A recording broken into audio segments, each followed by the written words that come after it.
I love you.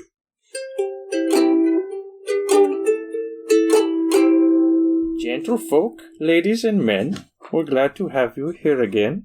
So please, won't you come on in and sit with us here on the couch? I am the Green Traveler from Gorsh. And I am the Faceless Leon. Welcome. Please be entranced by my fingers and my dead-ass-eyed stare. Ooh. You're double-jointed and Hungarian. Secret review of Ed Wood. God, I love it. And honestly, Bela Lugosi, what a treasure. Yeah. Especially in that movie alone. Yeah. But here we are. Here we are. Sorry. Thank you for this. This is a patron from Patreon suggestion.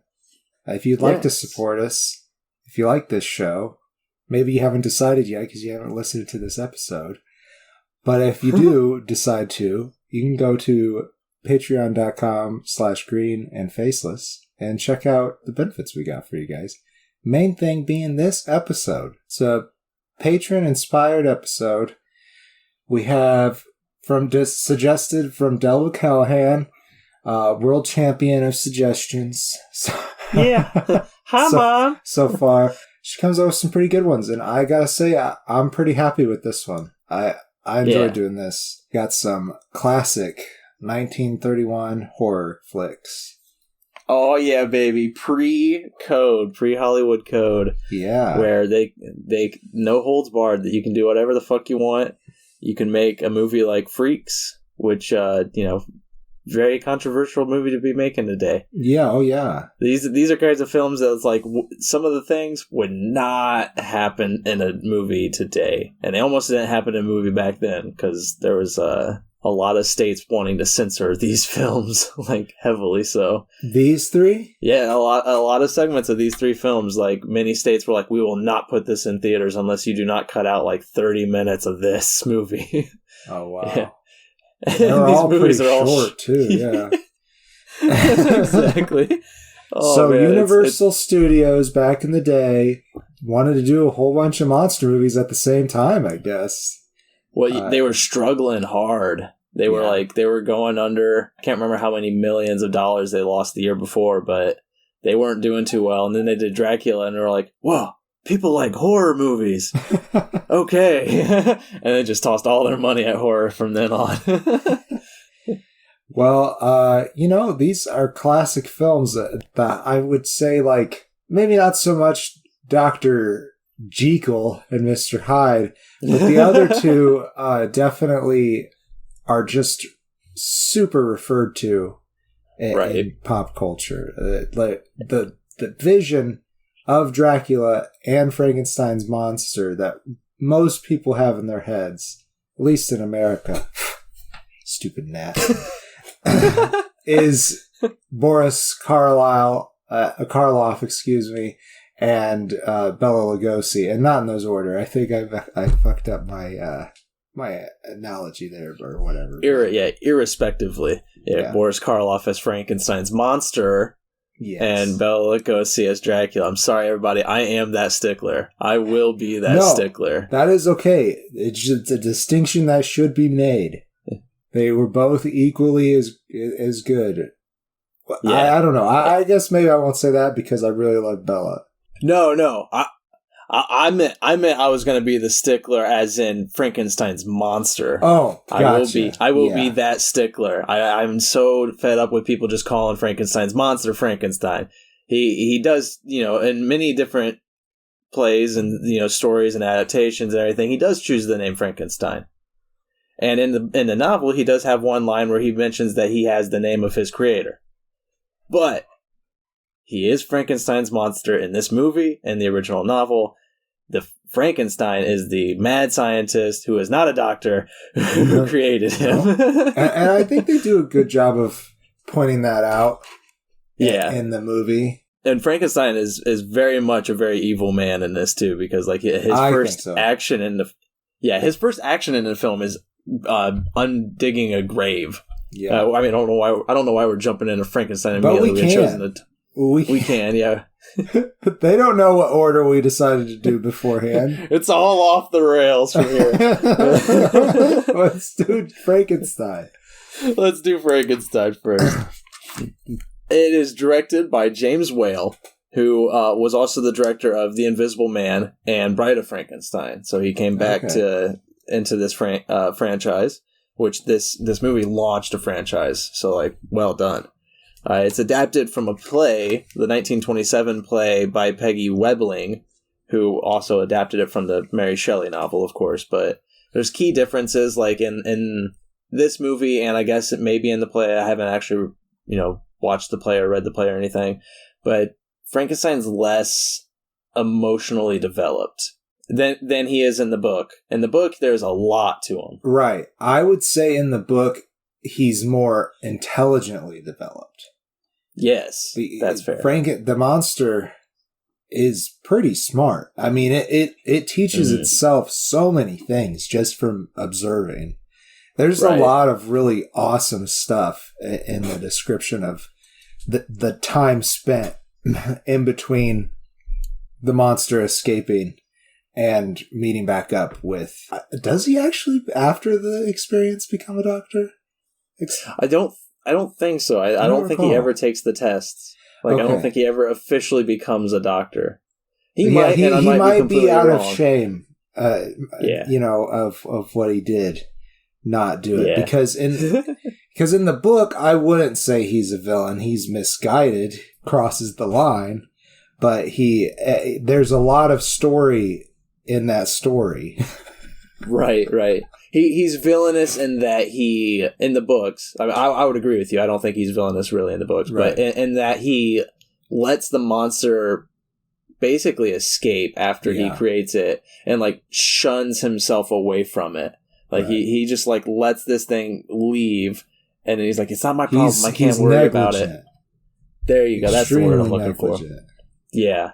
It's and that's how he's a villain in that book, is that he unleashes this upon the world and doesn't have any kind of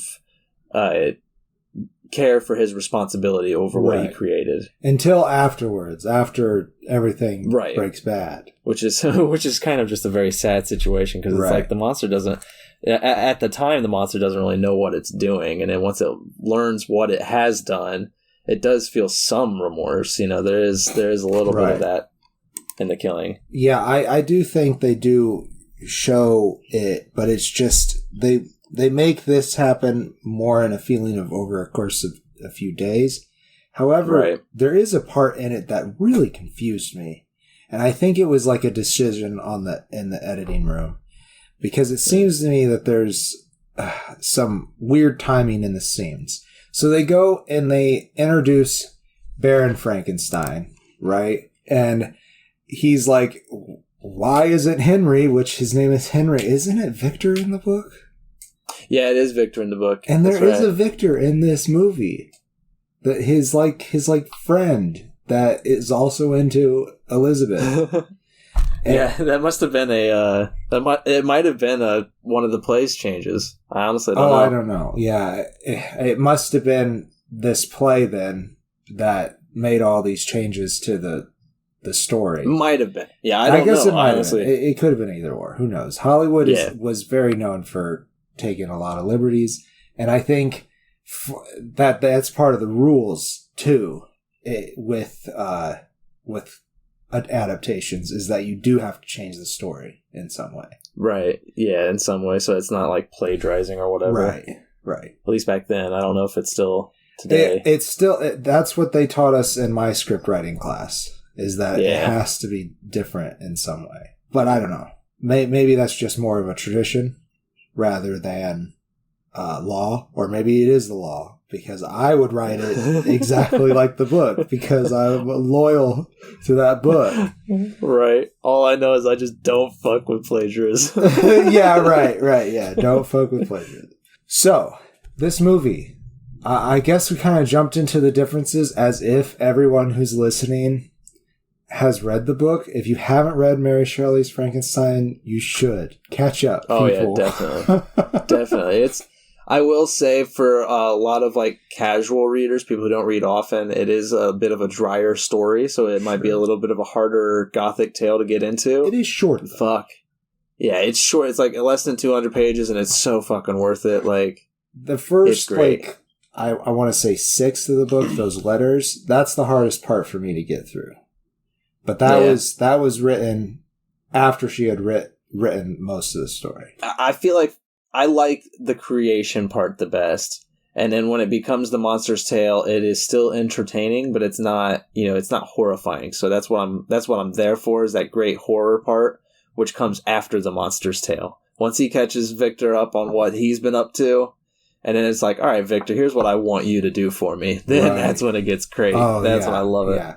But honestly, I love that whole scene with them talking in the cave, because it's, and I think I loved it so much was because when I read the book, it was actually something that was new to me from the story, because they don't do it in the films, which I think is a shame, except for in that Robert De Niro movie.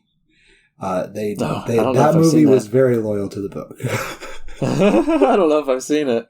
I thought it was pretty good. I think maybe, who knows how long we're going to be doing this show. We could do it till the day we die. Who cares?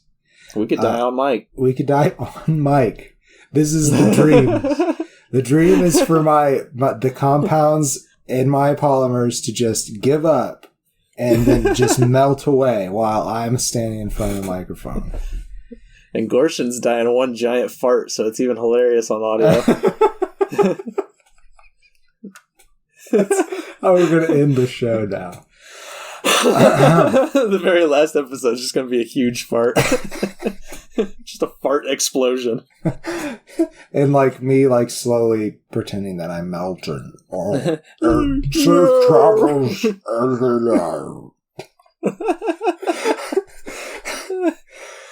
I have no idea what I was fucking saying.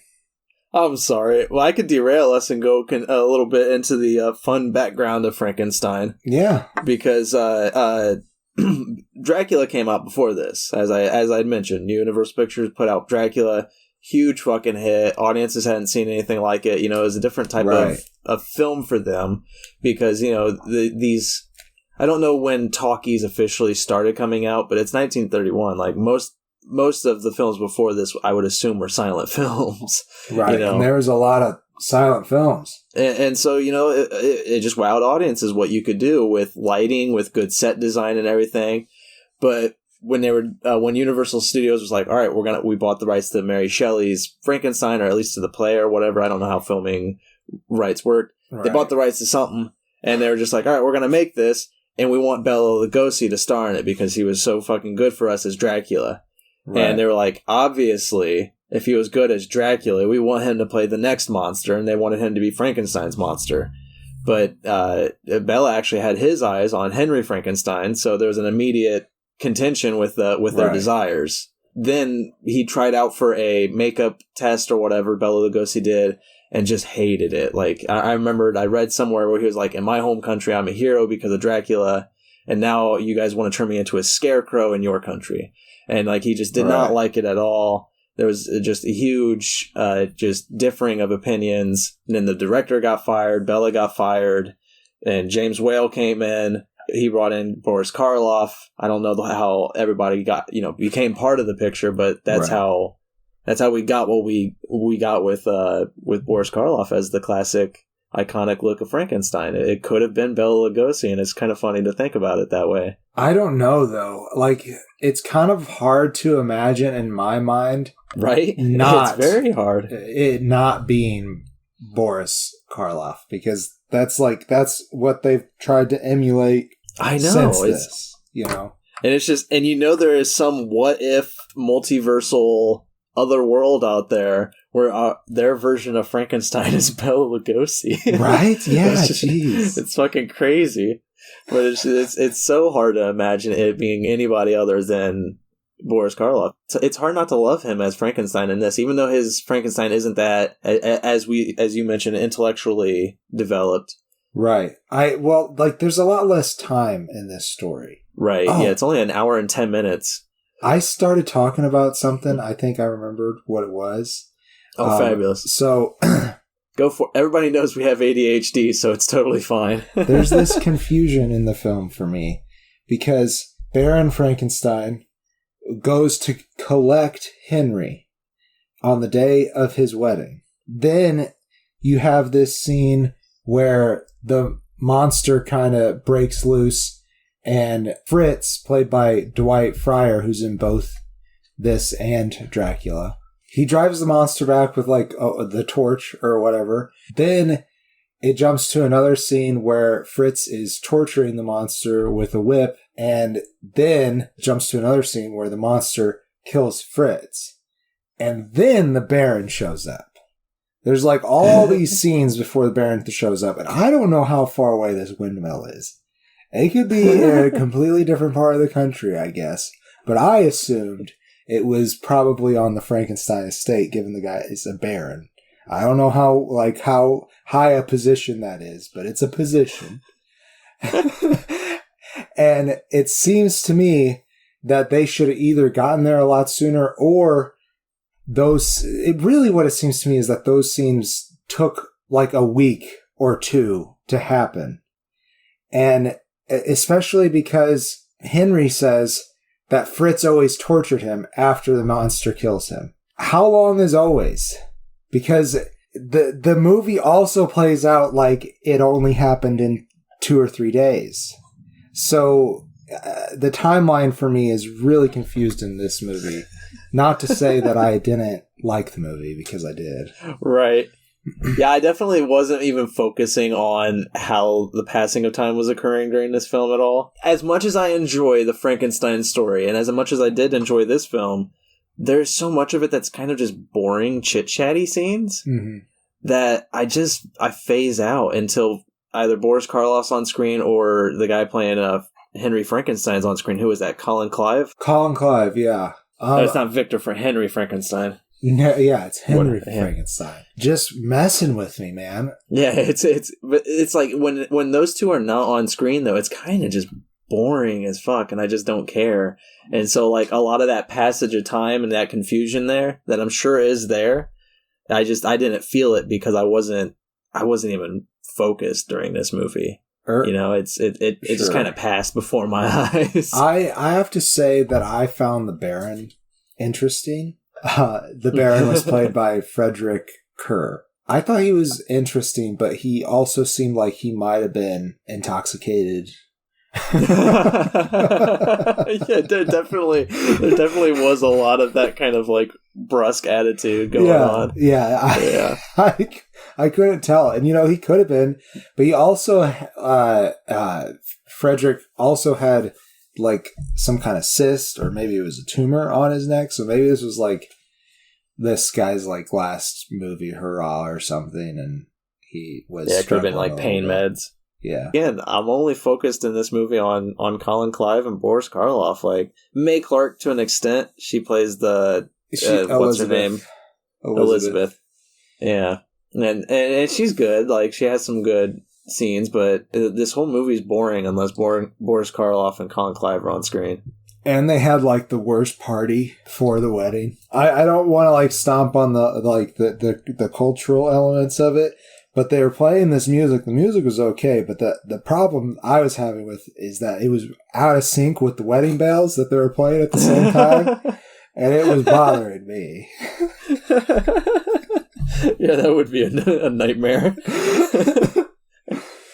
What's also a nightmare, terrible segue, but what's also a nightmare is there's some very controversial scenes that, as we mentioned, the states wanted to censor the fuck out of. This film in particular, they wanted to censor because of 2 scenes. There is one scene where a young girl is drowned by Frankenstein's monster. Very accidental, but it is kind of brutal to watch. Like, it's just like, holy shit, that just happened in 1930? Okay. Okay. And it's like, yeah, this is pre-code. They were able to just throw a child in the lake. That was totally fine back then, I guess. A lot of states wanted that whole scene removed. And that kind of makes it an issue because that is when, that's his biggest act. Right. Frankenstein's monster. That's like the worst thing that he does. But it's also like the most innocent thing he does. Exactly, because he doesn't realize, he's just playing with the kid at first because she's a kid. She's not terrified of him. She just sees a stranger and she's like, oh, maybe I can play with this person. And he's just like, yeah, he seems friendly at first because he has a big goofy grin on his face and he's kind of playing with her. And then shit gets bad. It's just oh, fuck. So this is what happens in the scene because I found it adorable. Obviously the ending was not, but you heard it here, folks. The Faceless Leon likes children. You know what's cute? The murder of innocence. And that's why the government locked you up. Yeah, don't tell them where I am.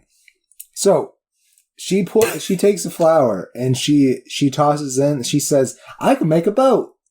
And she tosses it in there.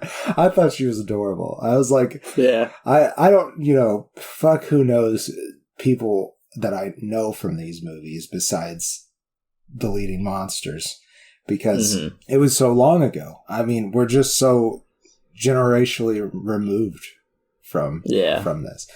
But this little girl could have been a famous person. Could have. Later on. Yeah. Maybe I did. No, she could have been a little orphan Annie for all we fucking know. Who's Shirley Temple? So she throws this flower in, and it floats, and then he tries, even though he crumpled the shit out of his flower, and it still worked. And he said, so in his mind, everything you throw in floats. Okay, everything you throw in floats. So he picks up the little girl and just chucks her in there. Swoosh, 2 points.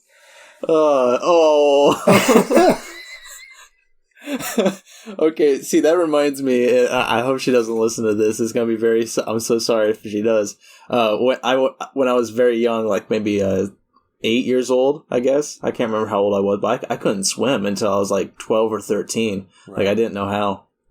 And I was at a friend's party, and one of my cousins was there, and she was like the chaperone of the party kind of thing. Right. And she was like, why don't you get in and swim with everybody? And I was like, I don't know how to swim. And she's like, oh, shush. She was just being playful. Right. But she like grabbed me and threw me in. And I just sank right to the bottom. Oh, and after a minute, well, not after a minute, but after like maybe 5 seconds, she was like, he wasn't kidding. She jumped right in and pulled me out and everything. But she was just like, she was so apologetic for it because she thought I was just kidding. I was a joker, I was the boy who cried wolf all the fucking time. So but the one time. The one time. Oh, it was so funny though. But yeah, that scene was one of the reasons they wanted it censored. There was another scene. The religious South was not a fan of this movie for the very obvious reason of he creates a man, and so it's a very bad thing. They don't want men being gods. What if he created a woman? Do you think they would have been good with that?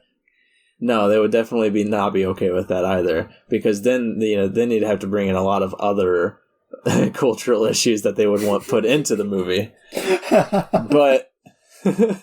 But there was one line in particular they were not okay with, and it's when Frankenstein creates life. When he does his awesome creation experiment, you have the crazy fun Tesla reactor with the electric bolts flying everywhere. It's really cool. It's a good scene. Yeah. But after he is successful, he is like, I am God or whatever. He literally says like, I know what it is to be God. That's it, exactly. With all of that fervor too, he's just going crazy. They didn't like that. That was a big no-no, and they would definitely that one. I was just like, I was actually like, oh wow. I was like, maybe things got like stricter after the code, which it did a lot, yeah. And I feel like I remembered reading in the Wikipedia page that that line in particular and the drowning scene were actually just cut and burned from every copy.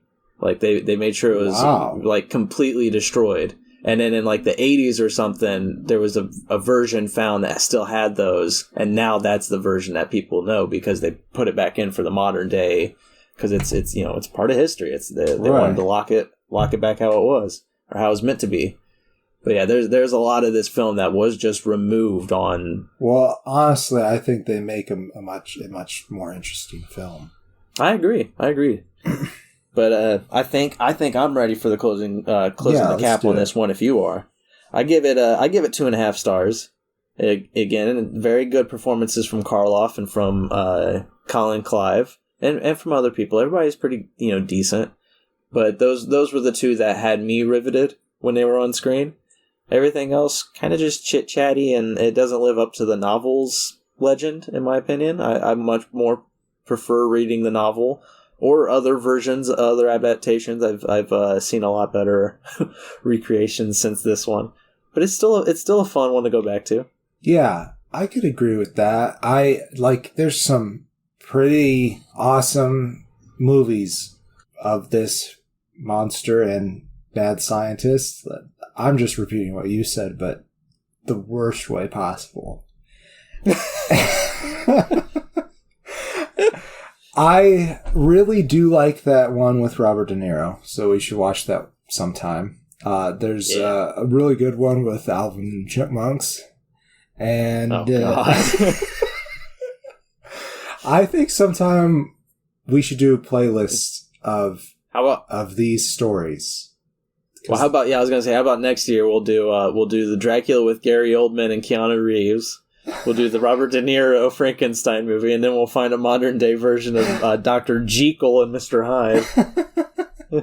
Well, it gets a face. I was actually entertained throughout. There's some things that were okay, but there was nothing also that I felt was super gross about this movie.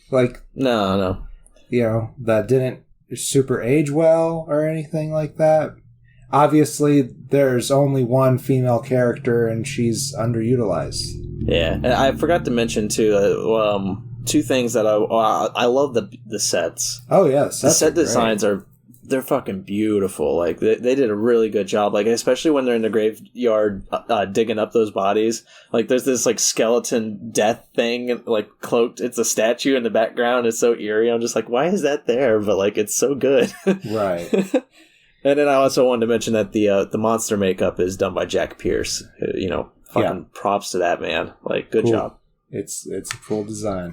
And I mean, obviously, we all know it, so... Right. It is. So, one last thing I want to mention about this. 3 cheers for the family Frankenstein.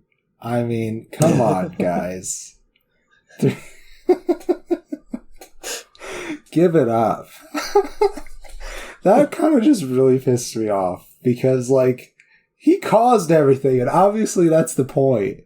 But... Yep. God damn. Yeah, it's another one of those fucking what's that movie with John Cusack? Not The Day After Tomorrow, 2012. Oh yeah, where he causes the final tragedy and then stops it from happening, and everybody's he's such a hero, and it's he fucking almost killed you all trying to sneak onto this ship.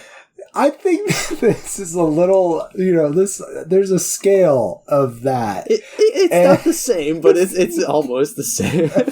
It still pisses me off. It's John Cusack. Don't stand up for him. All right. I guess. Well, yeah, I think we're ready to move on. But first, let's get some concessions. Okay.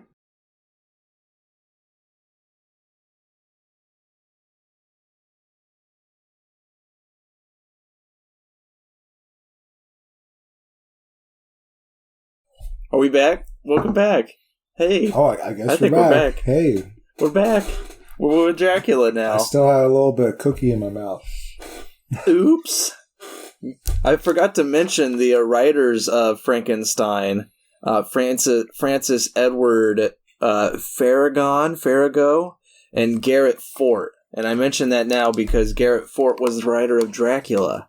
Based off of the novel by Bram Stoker. A lot of people love this novel. I have read it now 3 times, and you would think if I've read it 3 times, that means I love it. Not so much. It's okay. There are parts of it that are super good, but it's epistolary. It's all written in letters and diary entries and newspaper clippings. It's all writings. Yeah, and that makes it very cool for the first 100 or so pages. And then it continues, and you're just like, oh, God, this is all written, like, okay, like, after a while, it weighs on you, and it keeps going, and it keeps going.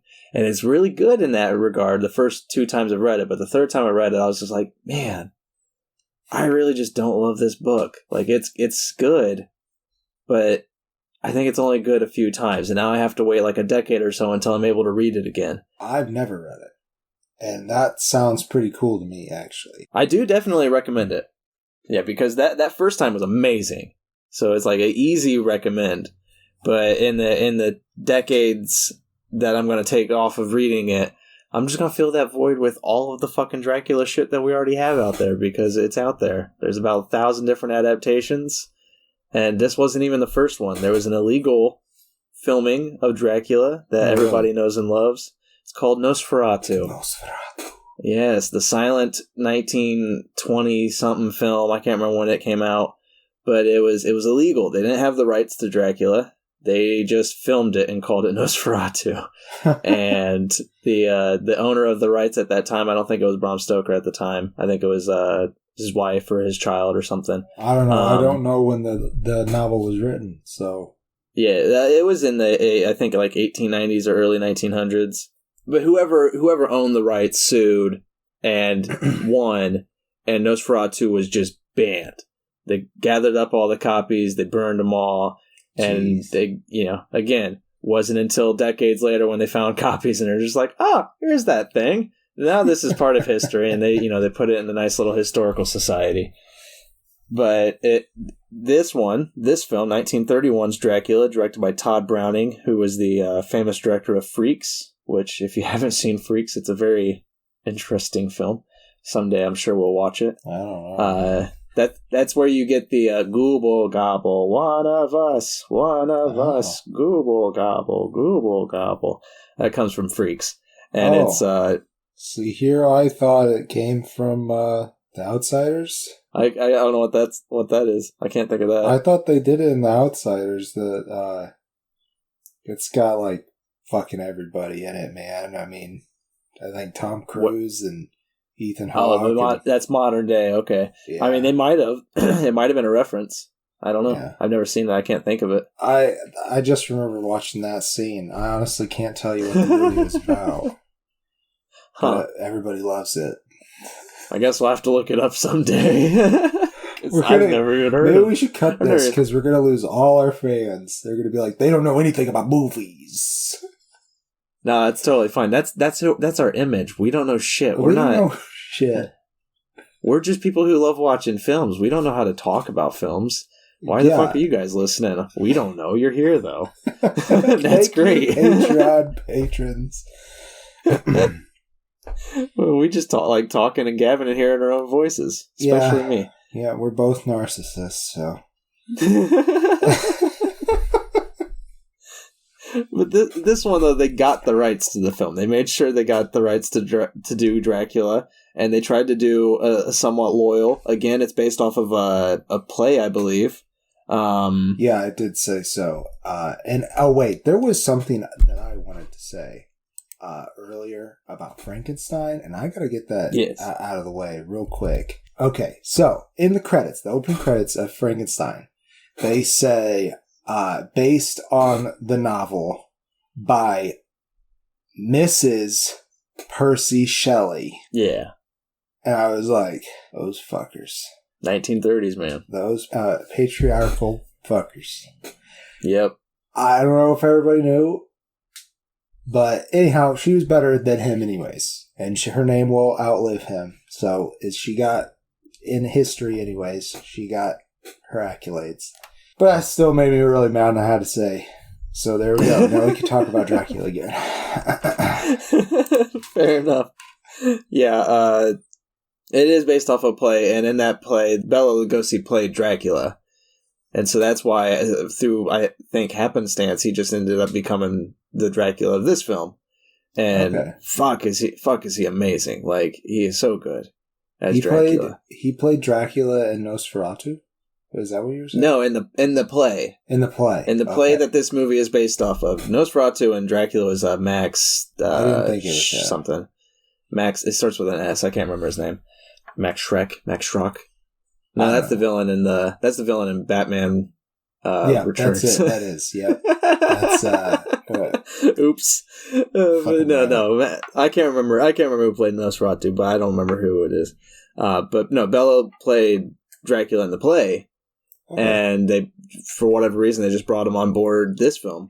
And it's fucking brilliant. Like, he's so good in the lighting. Like, they light him so well. He's always menacing. There's so many moments where you feel hunger in his face when he's looking at blood or looking at somebody. Right. He is above and beyond the best part of this whole film. Oh, yeah.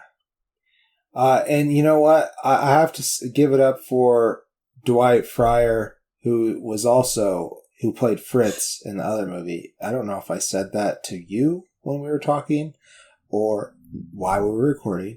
But anyways, he plays Renfield, who is the Count's first victim on screen. Right. And that's one of the big changes from the book is a lot of Renfield, and again, it might be changes that the play made. I don't know. Right, who knows? Yeah, I don't know if it's the play or if the movie, but in the book, the part that Renfield plays in the beginning of the movie is Jonathan Harker. Jonathan Harker goes to Transylvania to Count Dracula's castle. He's the one who helps him sign the papers and secure the acreage, the plot of land or whatever in England where Dracula plans to move to. So it's a big shift because when the story shifts from Transylvania to England or wherever it takes place, that's when you meet Renfield. He's already in a mental asylum. He's already under the spell of Dracula. Well, he was on the ship with them. Yeah, in the movie. In the book, it's completely different. Gotcha. He's already in an asylum, and Dracula is like, when Dracula gets there, Dracula brings him under his spell. I see. And it's kind of just left up to be like, I don't know what happened to Jonathan Harker or where he's at until he comes back in later. But yeah, in this, it's Renfield at the beginning. And when they go to England, then there's Jonathan Harker, and he's already, in love with Mia. Okay. Yeah, it's a very interesting shift, but given their time restraints of like an hour and 10 minutes, it's a good shift, I think, because it cuts out a lot of the prattle of Bram Stoker's novel. There's a lot of just chit-chatty moments in the novel. My copy of it's huge. I think it's like 600 pages. I don't think it's that big for everybody, but he's a thick boy. And it's just prattles. There's a lot of just exposition in the book. And the movie just kind of cuts out as much as it can and kind of chunks everything together so that it's still entertaining throughout. But just like with Frankenstein, there's a lot of moments in this film where I'm just bored.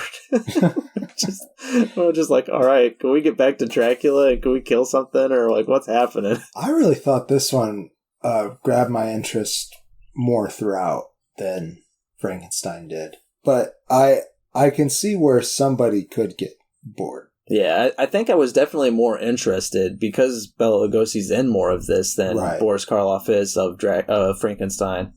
But yeah, there's a lot of just down moments where it's like everybody's reading on Dracula's menacing nature and they're trying to like peer under. It's like, is he actually villainous? Is he a vampire? And Van Helsing's there just kind of like prattling on like a crazy old man, and everybody's just like, I don't know if we should believe you. I don't know how many times Renfield is like, and I'm the one who's supposed to be crazy. Yeah, his character like flops so often where he's just like, he's like, I am loyal to my master. I'll help you guys. No, master, please don't help me. Yes, I do love that. I feel like this movie showed his range, though, Dwight Frye's range, because the character he is at the very beginning is a pretty straight-laced business guy, and he switches to this mentally troubled person very, I mean, it's right away. It's a hard switch. But I like this character, at least more than Fritz. But Fritz really didn't have too much terrible screen time. Yeah, and his character is also treated like a bumbling idiot. Right. And Frankenstein, when he switches the brains. Right. Yeah. Normal brain. He just grabs a normal brain, runs, gets spooked, drops it, and goes back. Abnormal brain. Yeah, sure, I'll take that one. Sure. Such a stupid scene. Yeah, but him as Renfield, I agree with you wholeheartedly. Much stronger range of character there, especially when they open the door on the ship and he's just down at the bottom, just grinning, and it's kind of like for a film of its time in the 1930s, it's like a little bit of a goofy scene, but at the same time, it still holds a little bit of like intimidating menace, or you're just like, oh god, that's creepy. Like I would be terrified if I opened the door of this empty ship and there's just this grinning guy standing down in the hold, like. Fuck that. It was one heck of a storm they must have gone through. I don't know if there's anything else I don't know what else we want to talk about with this film. Yeah, I can't think of anything. If I can go to closing statements, is that ahead. right? Yeah. So I think this movie is totally worth watching. It's honestly quite a bit of fun. To watch Van Helsing kind of get it right away, but he's also like kind of questioning it himself because he's never had evidence of all this lore being true. He just knew all the lore, right? And so he slowly proves it to himself, and then he also is just trying to get everybody else on the idea. I think mirror scene. Yeah, the mirror scene's great though. It's great, but it's so funny because he's just like he looks into it and sees there's no reflection. He's like, oh, and then he do it again where they show the mirror and there's no reflection, and it comes back to him. He's like, oh, and then they go back to the mirror, and it's just like, all right, how many times do we have to do this until the audience understands what's going on? Because like they don't want Van Helsing to just say while Dracula's there, he's got no reflection. Right. They just want the audience to figure that out. Right. So it's like, how many times do we have to switch back and forth between this until we know for sure the audience understands what they're seeing? And it's so funny because it's like 3 or 4 times that they do this thing, and it's just like, all right, I get it. He's got no reflection. Let's move on. I do like though when, without knowing that there was a mirror in the box, he shows it to Dracula. Oh yeah, that bit was awesome because it just showed how smart Van Helsing is. I also really like this movie because even though there really was only one female character of note, the only main female character is Mina. And she actually has a pretty decent role, I think, in this. Yeah, and Helen Chandler does a good job, too. Oh, yeah, she sure does. So, like, we didn't really talk about it, but well, maybe we should leave that for... It's a novel from the 1800s. She gets turned. She gets turned, and they're trying to find a way to save her. There's, like, one really good scene, too, where she's talking to Jonathan, her fiancé, Jonathan Harkness, played by David Manners, when they're chatting, and I think Van Helsing or somebody's looking on and knows that she is turned, and like, or at least has the suspicion that she has been turned. Right. And she has almost like the exact same kind of hunger in her eyes that Bela Lugosi has when he's looking at a victim. It's really good. It's like, and they're kind of like zooming in on her eyes too, and it's like, oh, what a great fucking scene for Helen Chandler. It really was. And so that eye shot, the shot where they have the light focused on the eyes, they still use that today for female characters in romance scenes. So I don't think this is really where that started, but it definitely has a lot to do with how they use it in vampire movies still also as well. Right. It set up a trope for sure. Yeah, it's very interesting to go back to the 1930s and see these techniques still like at the beginning of their time. Did you give it a face? I was tempted to give it a face and a half, but I don't know. Maybe that's just because It was the last of these three that I watched, and I was pretty impressed by it. I'm going to give it a face, and just at home that I think it's very worth watching. And I agree. I agree with you. I think it's a very good film, especially if you're a cinephile. If you love movies and you like, especially if you're able to watch older films like before pre-code or anything. If you just love the 1940s and 50s films and want to dip your toes in the 1930s, Dracula's one of them to go to. It's a very good film. The effects are kind of a joke. They have this like little flimsy plastic bat that they kind of wave around on strings every now and then. It's really kind of goofy and doesn't carry across any of the intimidation of Dracula. Bat.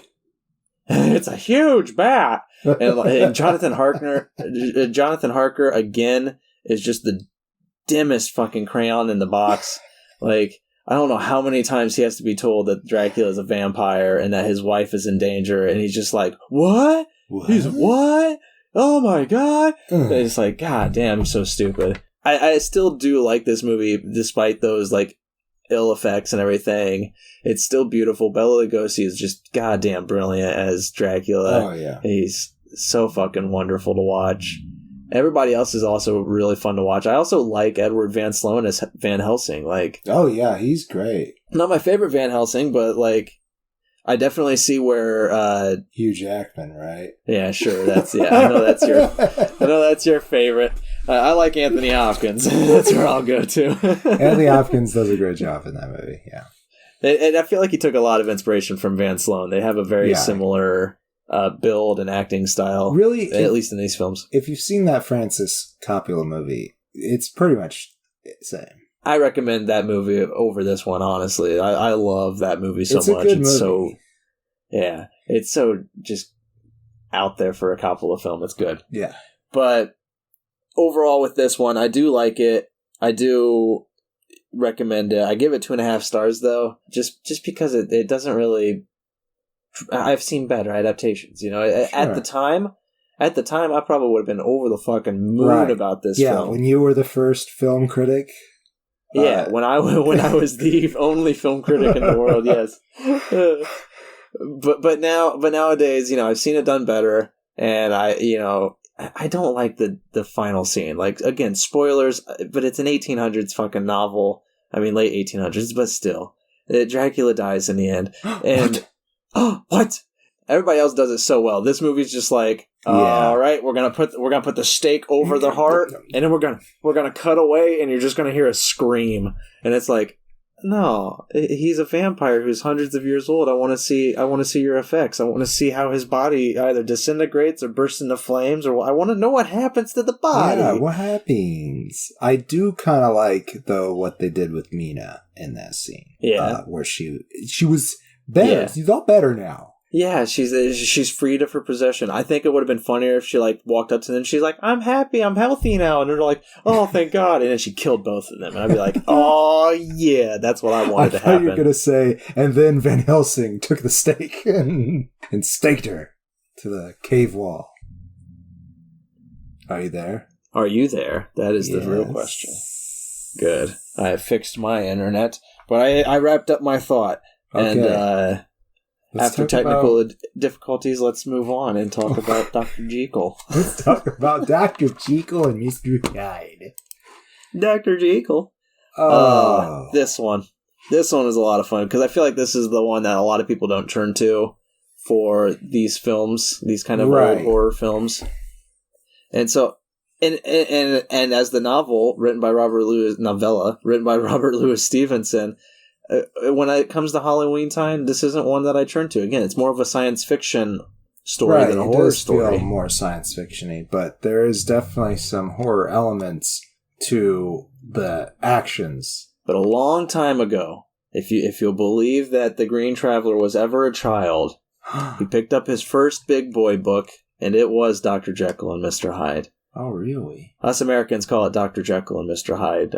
In native Scotland, where Robert Louis Stevenson is from, if Scotland is the right location. I think that's correct. It's pronounced Dr. Jekyll, And that's how this movie pronounces it, is Dr. Yeah, Jekyll. it was through me. Yeah, it threw me too, because I didn't know that. But 3 decades of calling him Dr. Jekyll and hearing all of American media call him Dr. Jekyll, as well as other nations' media calling him that, I don't know if I'm going to switch my pronunciation of it to Dr. Jekyll. I don't think so. But when I'm talking about this movie, I will refer to him as Jekyll. That's fair, because this movie, he is called Dr. Jekyll in this film. And he is masterfully played by Frederick March. Yeah. So good.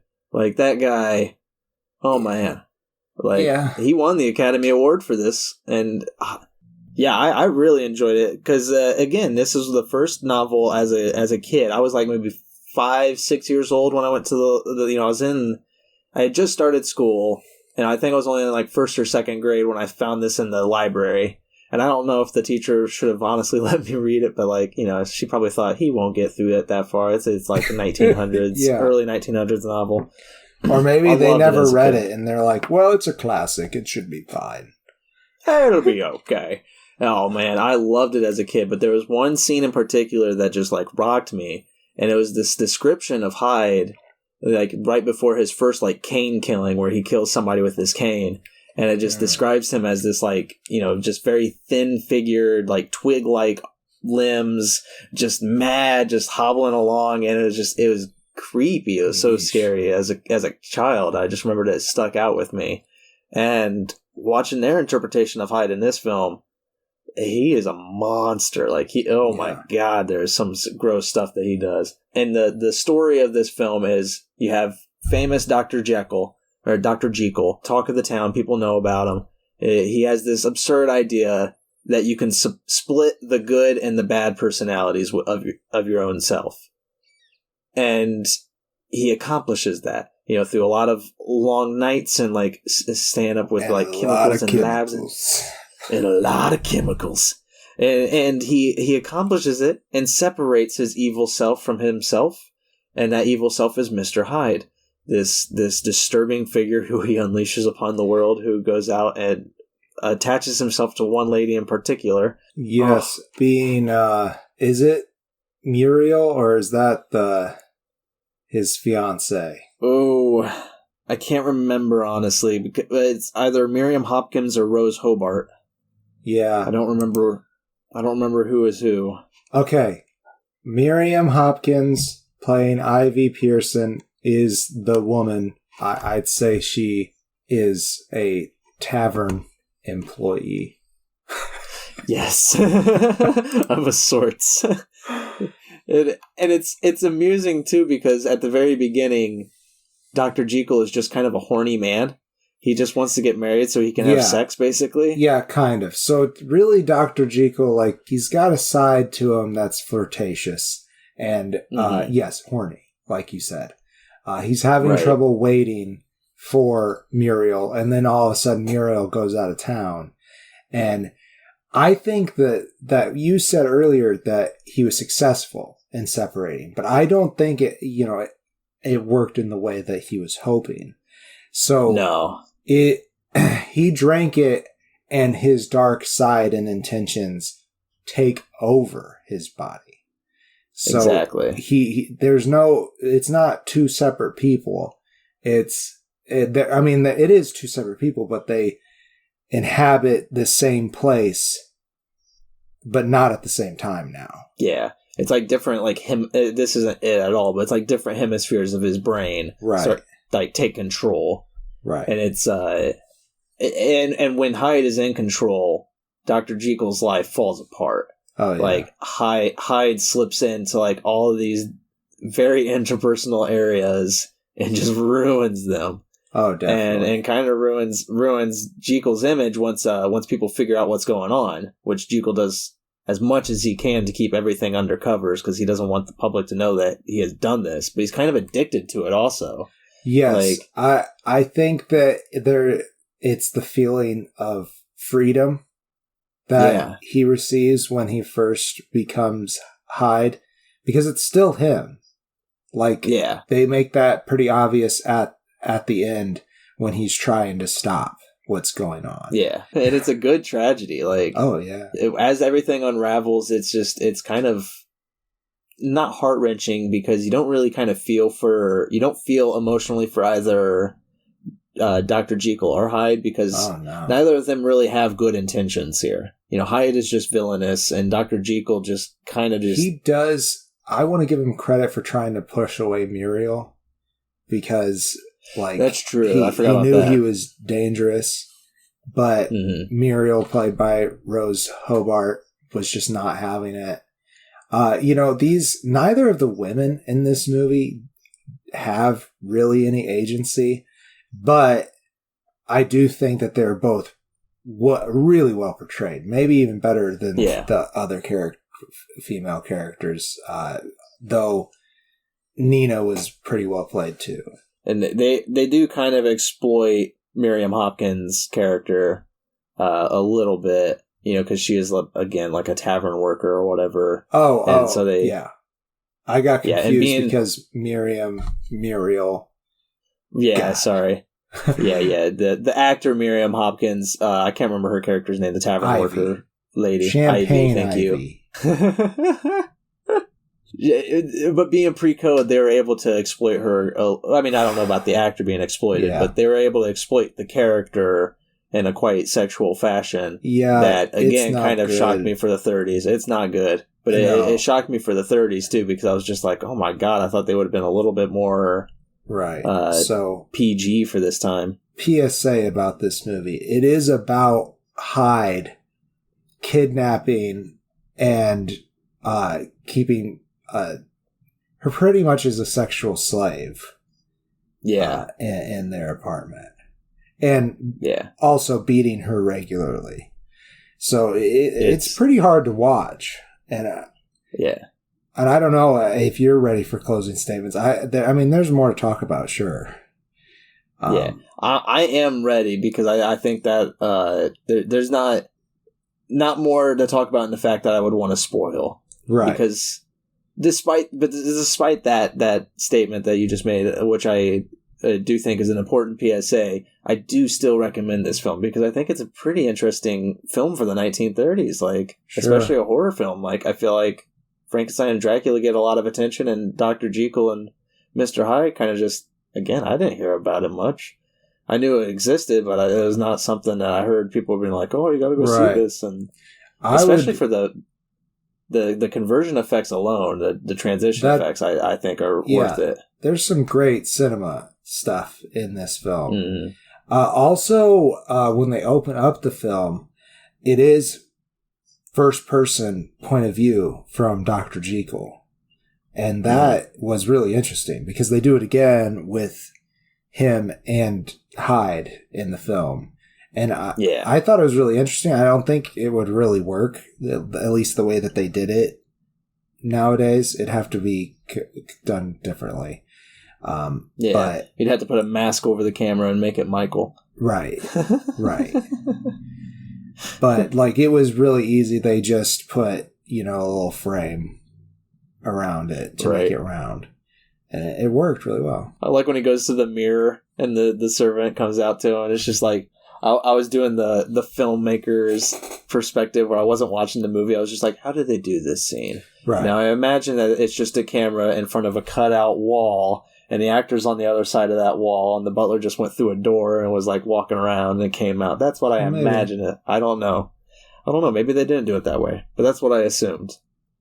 Huh. But it was definitely an interesting opening scene because I was like, oh, nice, a little mirror shot. I like that we're trying this back in the 30s. So, did you finish your closing statement? I think you didn't give it a rating.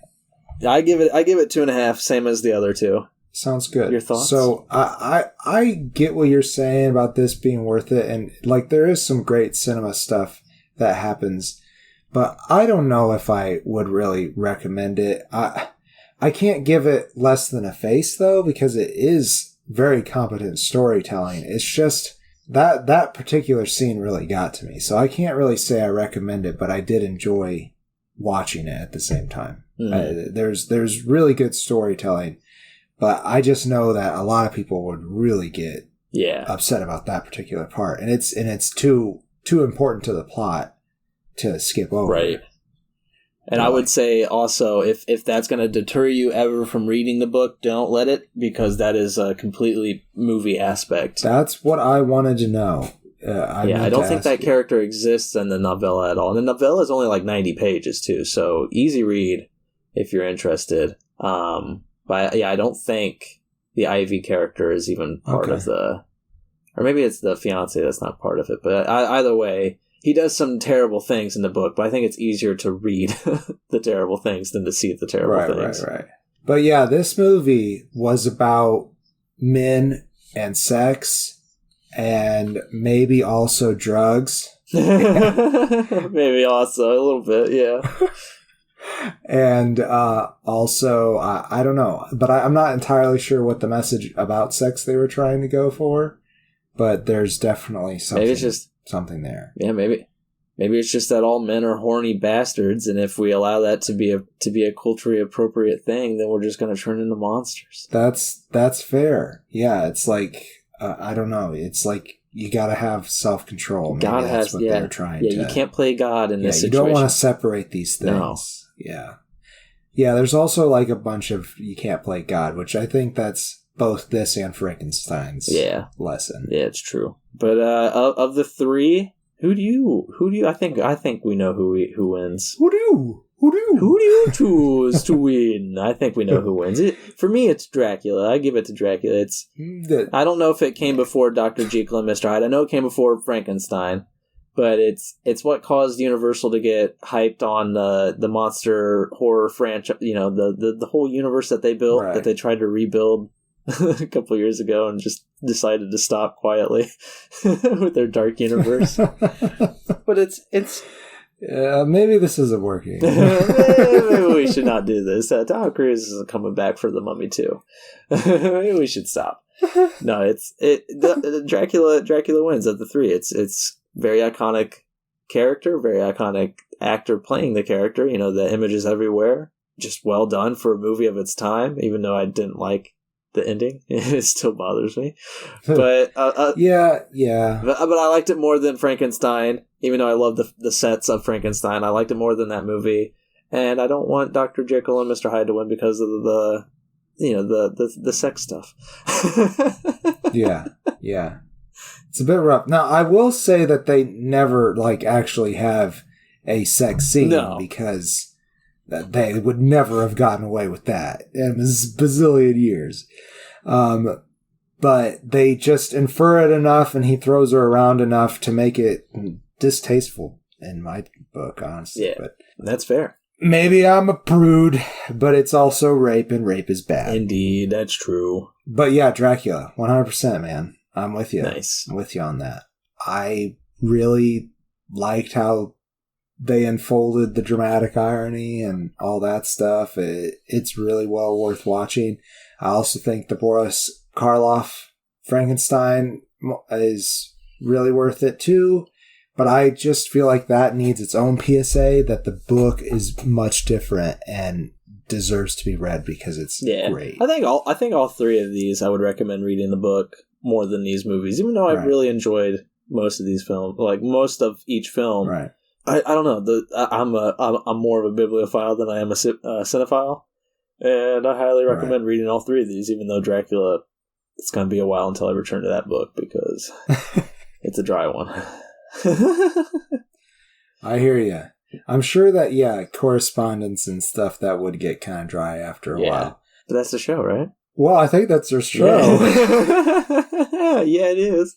And I am Count Green Dracula. Oh, and I am his loyal servant, the faceless Leon. Safe travels, and good night. Green and Faceless on the Couch is a proud production of Fiction Works 19. If you like the show, please show your support by rating and reviewing us on Apple Podcasts. Like, follow, subscribe, wherever you might listen. We also now have a Patreon account. If you feel so inclined to support us in a financial manner, please become a patron by visiting patreon.com/greenandfaceless. You can also find more information about us on our Facebook account or on the FictionWorks19 Instagram account. Thank you so much for listening.